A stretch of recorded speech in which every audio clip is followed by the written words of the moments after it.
Nobody ever told us when we were a child, oh, you've tried walking, it didn't work, please stop. And if I can make a difference to one person that opens the door and allows them to be all they can be, well, I'm going to do it.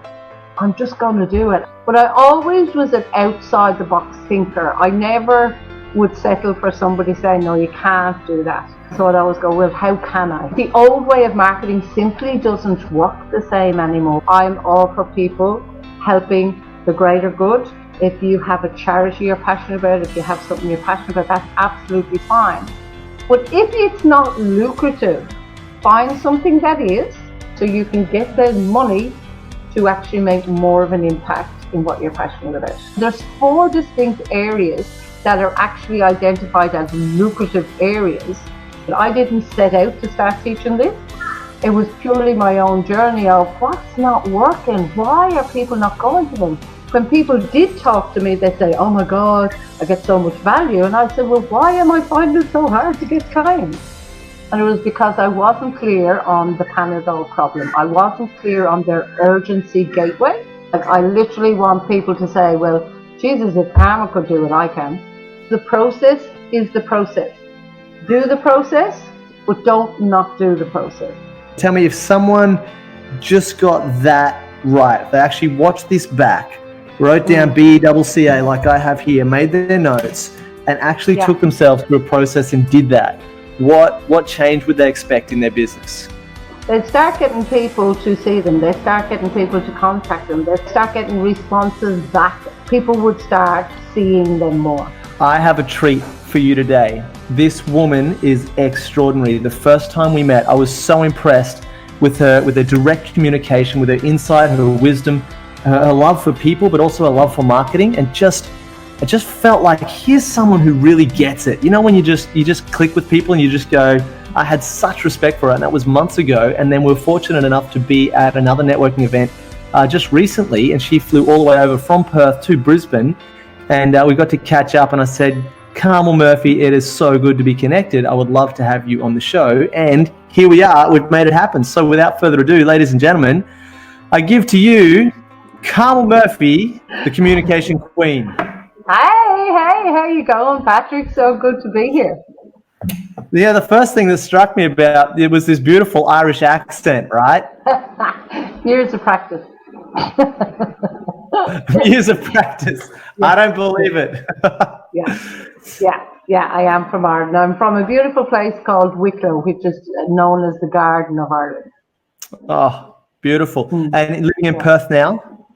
Live in Perth in Western Australia. I moved to Melbourne first when I came to Australia 31 years ago, and did the country Victoria, South Australia, and now live in Perth. And you're looking absolutely fabulous, by the way, Carmel. Thank you very much. Thank you. So thanks for taking the time. Event. I'm so excited to be here and so excited to have this chat.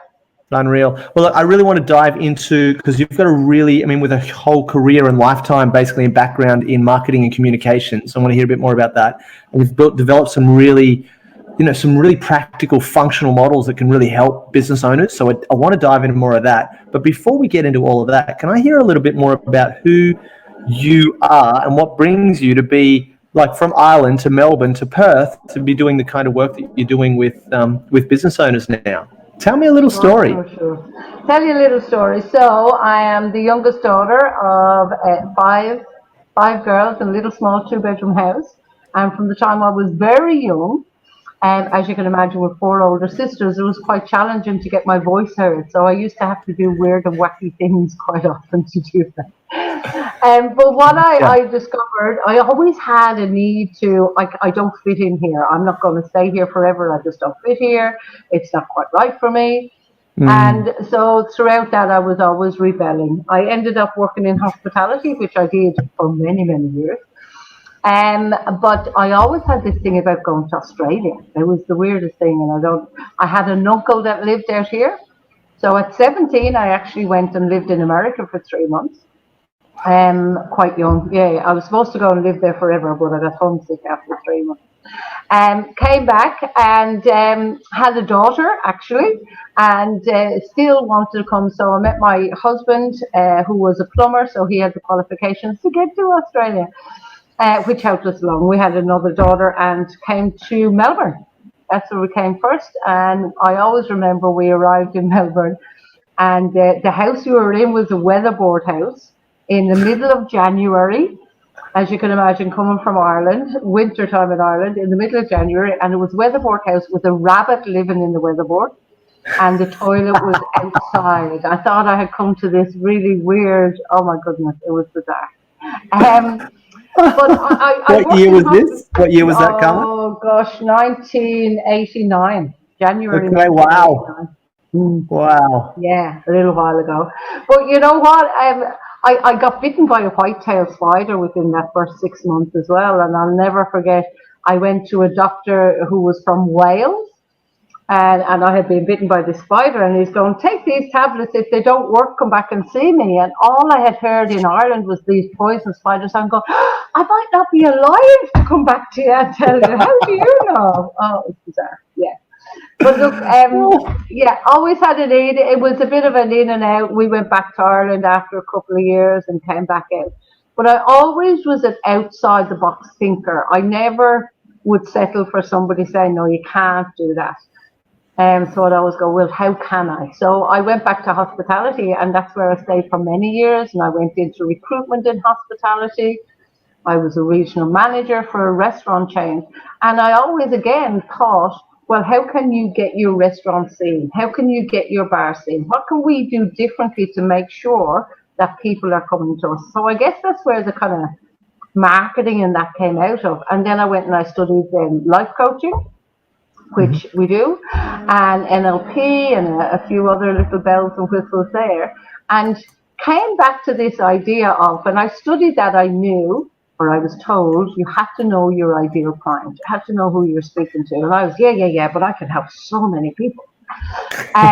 So I never really kind of, dug deeper into it until about 5.5 years ago, when I went back to working with a mentor of mine who I had worked with, on and off, because it's a whole, as you know, Patrick, a huge learning journey. And it's the personal learning is the biggest part of it.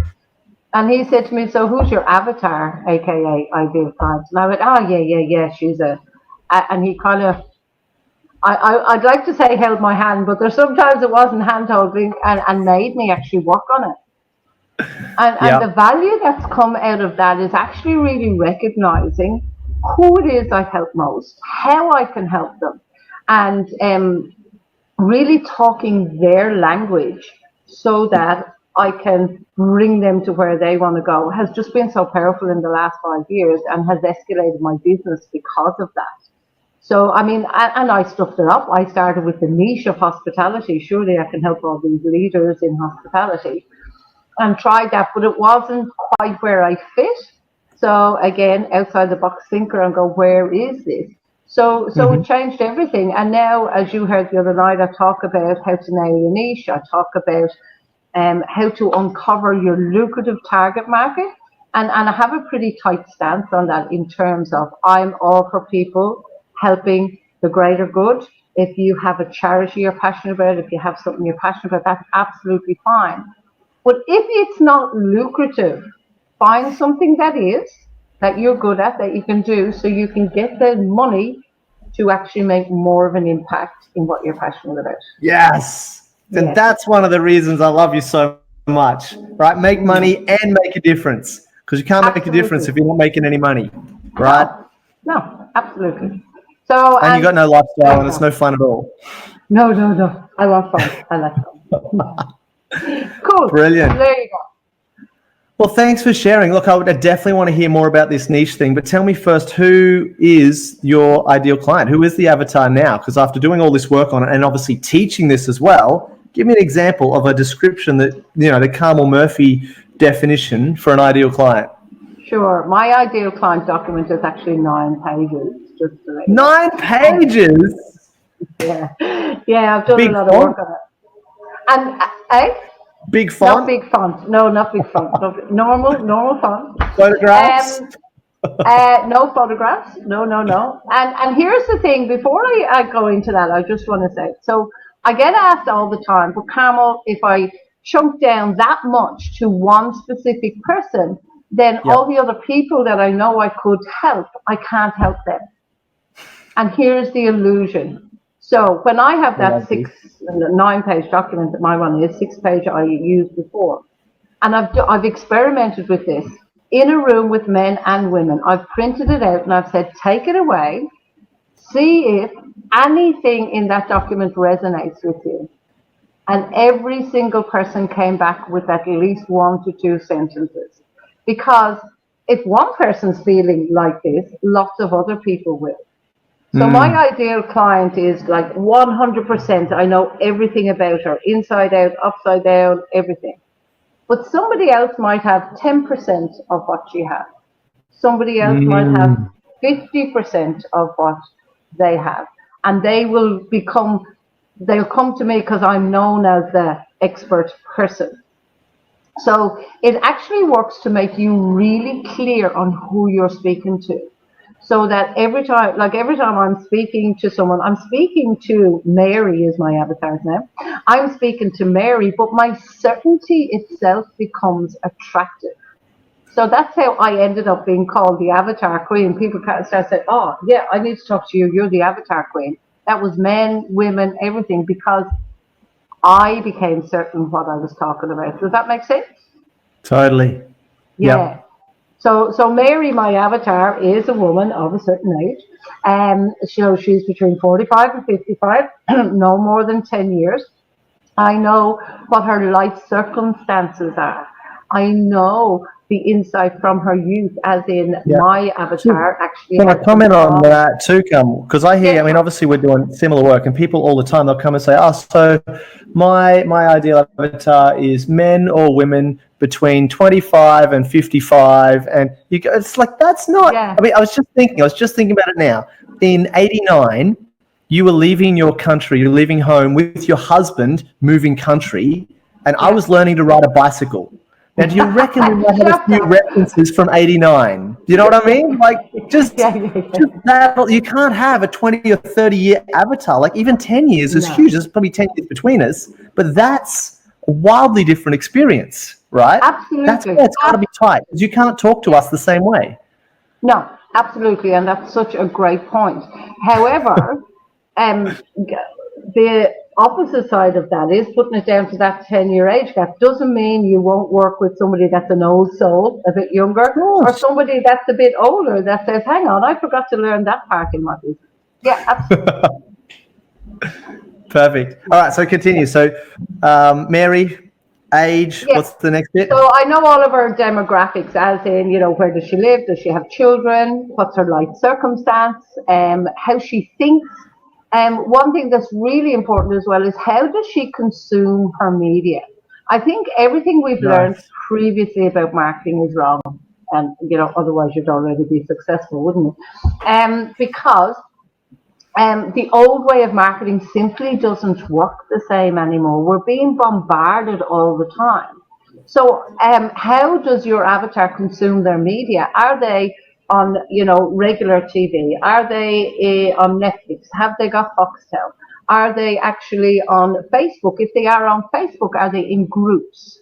How are they digesting and finding out what the world is around them? Because I need to know that in order for me to, yes, you can do some marketing towards them in those areas, but also you can talk the language. So if somebody's watching old drama on TV, well, I need to frame my marketing more around empathizing and throwing stones at the people that have dramatically changed their life, if that makes sense. Totally. Yeah. I even know about my avatar as back as far as, was there any abuse or trauma in their life? Was there any significant events? Now, I don't mean that I'm going to come up in marketing and go, oh my God, were you abused when you were younger? But I understand her to the level of, why does she have the story she has about where she is right now? It experiences, that's what's brought her here. Does that make sense? Beautiful. Yeah. Beautiful. Yeah. So tell me, with that kind of 9-page clarity on one person, what's possible for you with your marketing that wouldn't be possible if you didn't have that clarity? Or for anyone who doesn't have that clarity for their avatar, if they had that, what would be possible for them in their business? Well, it's really easier to target exactly where they are. So I'm not, wasting time going, oh, I have to put stuff here and here and here and here and here. I know exactly where they are, where they're showing up. I know what Facebook groups. I know I've actually just come back from a networking group, which was the female-only networking group. I have developed a group called the Strong Women Network, which is on Facebook, which is, your broader scope. But I have a local one here in Perth, so we have meetups all the time.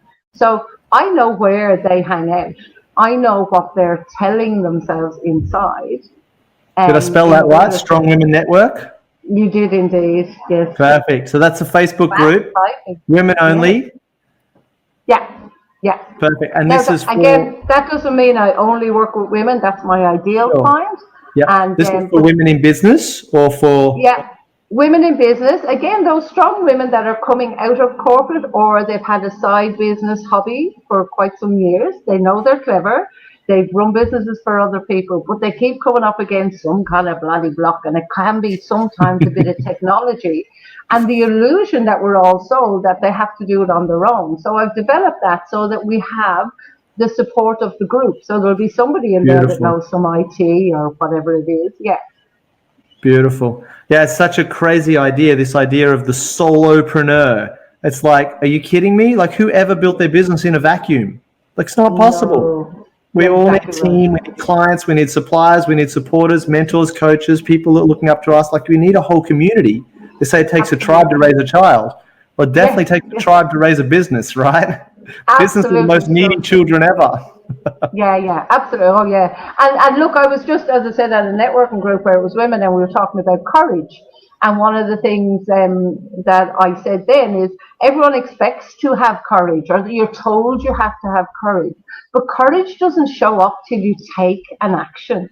It doesn't. It's not something you can put in a wheelbarrow and go, oh, well, I've got courage in there, I'm okay. It's like, we think we have courage or we're scared, but when you take that first step, that's the only way you know that courage is there. Beautiful. I love that. So tell me, if what's possible for your business, basically by having this avatar, what you're saying is that you know where to find your clients. You know where they're hanging out, the language they're speaking, you can join the conversation that they're already having. Yeah. So what's the big problem then if we didn't, without having real clarity on your avatar or your ideal client, what's so bad about that? Because can't I just find clients anywhere, and can't I just, anybody with a face, then I can help them? So like, what's wrong with that? 2 feet and a heartbeat. You can. You can. I'm playing devil's advocate here because I'm with you 100%, but I want to. No, I love it. I love these conversations because, again, quite often people won't actually challenge and ask it, and this is where you get some more gold out of it. So I love it. But I liken it to having a bow and arrow, and you've got a big forest over there, and you know that there's animals in the forest, and you actually stand with the bow and arrow, and you just keep shooting it and shooting it and shooting it. Yes, you may eat for a month when you hit some animal, and I'm sorry, animal lovers, I'm just using a metaphor. What a horrible analogy, but we get the point. But you may actually eat for a month, but there's times that the arrows are just going to keep hitting the tree and they're going to keep hitting the wall. Whereas if you had a very specific tool that you knew that could sense and know exactly when your next food was coming up and you could get it each and every time, wouldn't that be a better option and save a lot more energy? Interesting. Yeah. So, and look, I see a lot of businesses, and again, this was a conversation today. It was like, we don't admit that we're struggling. We all put on this face. I mean, look at bloody Facebook, and we have Instagram and all that. They're great tools, but that's not real. That's not, we put on this face of being famous and everything, but quite often it's not so. And I usually have met people when they're at the point of, this has been a really expensive hobby, Carmel, and I'm ready to give up, but I'm unemployable now. Yep. They've got to a stage, they've made themselves unemployable, and they feel like they're running out of time, and they just don't want to die with the song still in them. And look, we've all had different turning points. And I've had lots, and it's been a real big growth spurt. But about 3 years ago, my sister passed away, and this has been one of my biggest propellers. My sister was 2 years older than I am right now, Wow. and I looked at her and traveled the journey of while she was ill, terminally ill.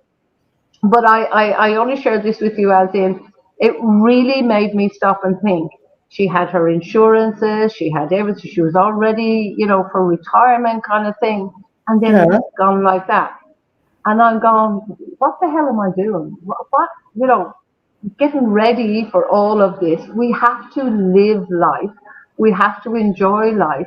And if I can make a difference to one person that opens the door and allows them to be all they can be, well, I was nearly going to swear, but I won't. Well, I'm going to do it. I'm just going to do it. And I don't Beautiful. care anymore if I stuff it up, because the alternative is I'll be dead and gone. Nobody will bloody remember me anyway. Yeah. I hope that makes sense. Wow. You get what I mean? It really, really made me sit up and go, what the hell are we getting all stuck on this and trying to do everything on our own for? Let's help each other. Let's lift each other up. And let's Right on, sister. I love that. Wow. And isn't it so often the case that, we're going through life and it's not until we get these pivotal moments, these really, a big change to the status quo, and it's either with our health or, the life of a loved one or some serious thing, some life-changing thing, and you go, whoa, and you get a little moment to actually choose your future and your destiny, and you can go on a complaint, and you've just taken that and gone, and that can absolutely crush some people, and you've gone, what this means to me is I'm going to make a difference. I'm going to live for now, and I'm going to help, and I'm going to serve, and I'm going to show up and step up and give back. Yeah, and stuff up. Don't forget that part. Step up and stuff up. Yeah, absolutely. And I would like to think that by us in the position that we're in, that by us stuffing up and owning it, that it gives people permission to, you know what, I saw Carmel do that, I saw Patrick do that. Nothing's perfect. It's okay. And you know what? Yeah. We still survived it. It's like falling off the bike, as you said earlier. Nobody ever told us when we were a child, oh, you've tried walking, it didn't work, please stop. Yeah, that's not for you. That's not for you. You better stop with that walking thing. Yeah, crawl for the rest of your life. Yeah. Crazy, huh? Yeah, we literally just had this conversation in my inner circle in Game Changer Marketing Academy last week, and I was sharing some of the struggles that I'm having in my business right now with my inner circle, and they were like, but you, Patrick, but you got it all together, and you're our mentor, and you got it all organized. I'm like, no. Like, this is real, right? We're all going through it all the time, and we've had some great wins. That there's also, there's always a new challenge, there's always a new hurdle, there's always new learnings and opportunities for growth. Absolutely, and the power in that ability to show your vulnerability in that environment, people do sit back and at first they go, oh my God, and then they go, oh shit, he's just like us. Yeah, it was beautiful, beautiful moment. Yeah, absolutely, love it. In fact, I can see in the comments one of my crew from the inner circle is watching this right now. You know who you are. Beautiful. So tell me, what I'd love to do, Carmel, I'd love to hear a little bit about, because you're doing this work with business owners day in, day out, helping them define their niche as a starting point for their marketing. So when someone approaches, really looking at this niche and they go, all right, so what we've already looked at is, if I can find who my niche is, then the benefit is I know where to find them. And if I don't, the big problem is I'm just like shooting arrows randomly into the forest, and it's totally hit and miss, and usually more miss than hit, right? Is being your experience. So what are the mistakes that people make when they finally go, all right, I'm going to go and get my niche sorted out. I'm going to figure out who my avatar is. I'm going to define my ideal client. What are the mistakes that they make as they're going down that journey? What do you see people doing wrong? Quite often they'll decide on a niche that just interests them rather than one that they actually have insight into. And that doesn't mean you can't go into a niche you haven't been in before, but you really need to know where you're going. But one of the things is that people will go off, and we can all do it, we can write a great story. They'll go and they'll say, right, my avatar is, and it's blah, blah, blah, but they actually don't do the test and measure. So like when they come to me, it's like, okay, this is where we think it is. And there's 4 distinct areas that are actually identified as lucrative areas in Google searches. So there's a way to find out, okay, this is what you think you can do. Let's see if it's lucrative first. Then we do some test and measuring by going in and asking some really relevant marketing questions. Because if you don't do some market research and find out. So for example, I might think, and this happened years ago, that failure was one of the problems. Well, failure wasn't the language they used about it. They just used stuffing up. So even that change in the language, well, then in some of my copy would be more about using stuffing up. And people don't go deep enough. And this is what I tell a lot of my clients is, well, let's go as deep as we need to. And you only ever need to do that one for your avatar. You'll keep adding to it, make it a living, working Word document. You'll keep adding to it. Beautiful. But if you don't do it, they go round in circles. It's just so frustrating. But I did it myself. So that's how I know it so well. I accidentally became the avatar queen because people kept coming to me and go, oh my God, you really know stuff about that. And I kind of went, oh, well, maybe I do. And that's how I started teaching it. I didn't set out to start teaching this. It was purely my own journey of what's not working? Why are people not going to me? When people did talk to me, they'd say, oh my God, I get so much value. And I said, well, why am I finding it so hard to get clients? And it was because I wasn't clear on the Panadol problem. I wasn't clear on their urgency gateway. And here's the thing I know. People will say to you, and you know, Patrick, as well as I do, there's so much jargon. There's, oh, it's self-sabotage. They're procrastinating. It's this, that, the other. I have never met anyone that's woke up in the middle of the night and go, sweet Jesus, I'm procrastinating. That's what's wrong. They don't do it. That's not the language they use. They wake up in the middle of the night and they go, my life's passing me by. Who am I? That's what am I doing? What am I here for? Yeah. How am I gonna be able to get through this? Yeah. So that's what I find the biggest mistake is people buy into the jargon and start trying talking to their clients in that jargon, and superficially people know what you're talking about. You need to talk to the reptilian brain, which has a yes or no bias. If you can't ask very specific, structured questions that will elicit a no, the questions are designed to elicit a no, is much more powerful than getting people to say a yes. Interesting. So if we were to look at, I mean, there's a lot of mistakes that people could be making. What's the system that you use? Would you be willing to share? And I'm taking loads. You see me with my pen in my hand. I'm taking loads of notes here as you're talking. So I'm really enjoying this as well because I love how you speak about it. We definitely speak the same language, but you've got a beautiful way of presenting it. So if you were to outline, will you be willing to share with us, kind of the steps that you take people through and the really the important things that they need to consider?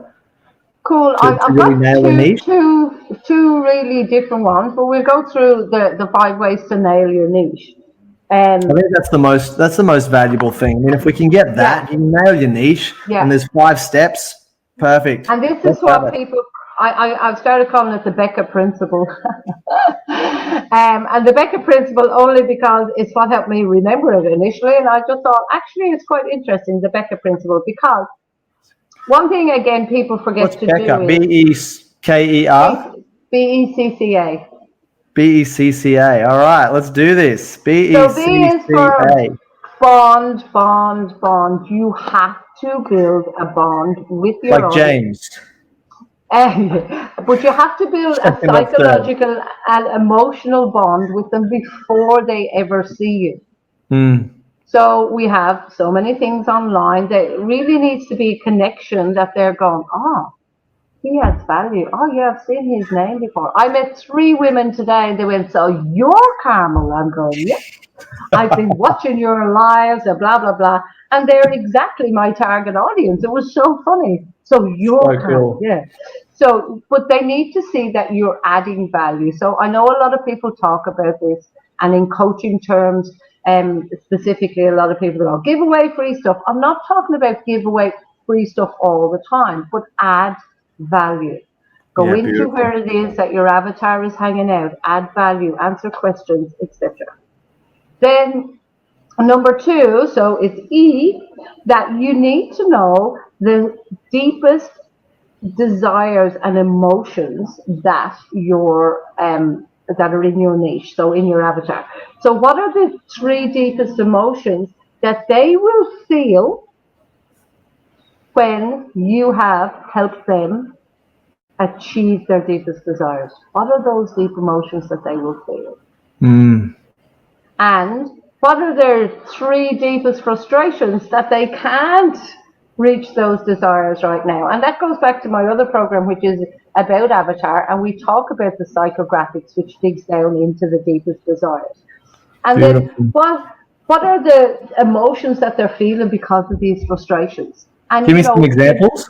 So if you look at the seven deadly sins, for example, so, they give you insight and a hint into the emotional feeling, but there's usually a lot of shame, a lot of guilt, a lot of fear that just is stuck there in, I don't know which way to go, so I won't go anyway.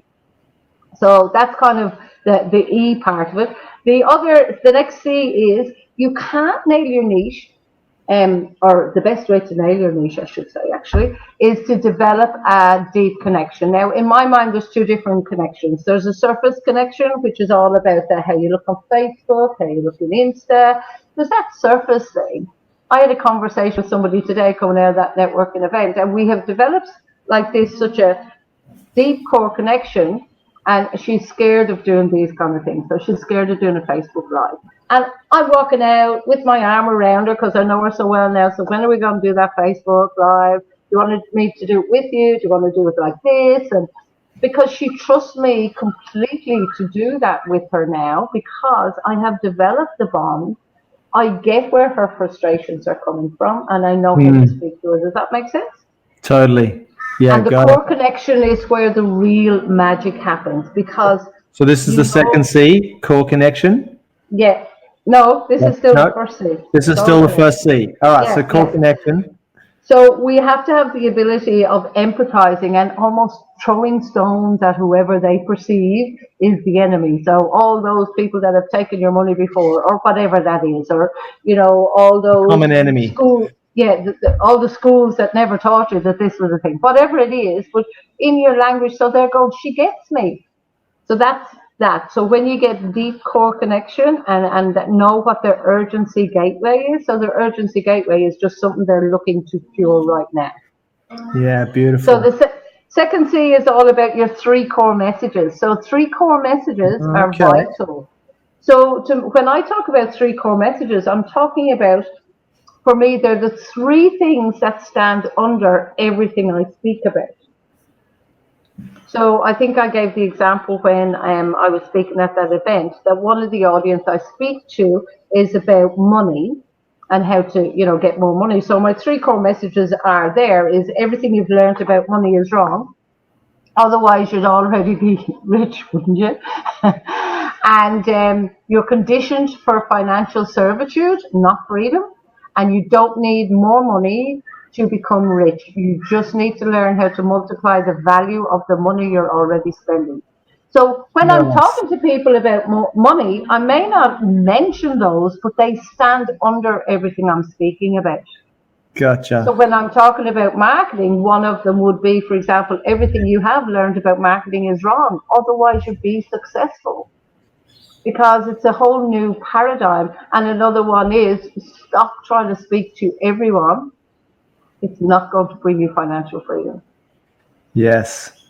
Beautiful. So then it becomes really easy to do your 60-second elevator speech or whatever people want to call it, because you have these three things. So I can change it every time I speak, but my core message underneath is always the same. Yeah.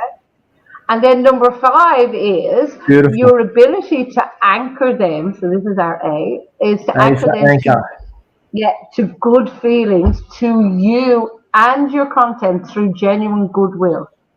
And the best way to do this is via story. So when you know your avatar so well and you found out if it's lucrative and you do all that stuff, when you know their story so well, you can insert yourself in a way that they're going, she gets me, she knows exactly what I'm talking about, she gets where I'm coming from. She's the person that I resonate with and that can help me most. Beautiful. Make sense? Holy moly. The BECCA Principle.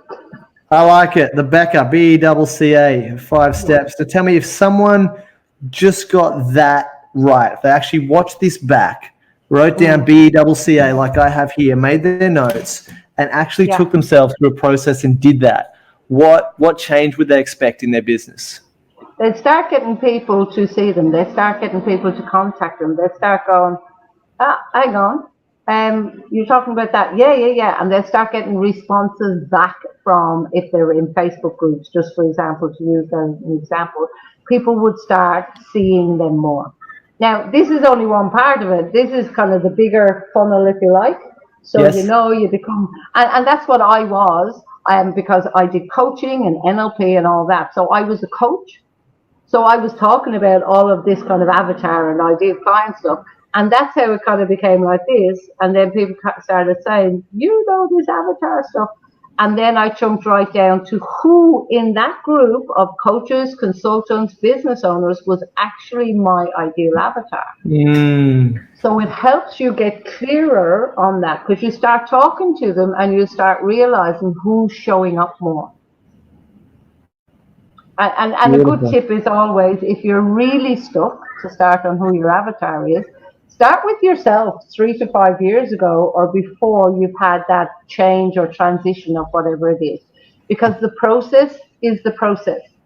Do the process, you find it changes, that's okay. It's a workable, changeable document.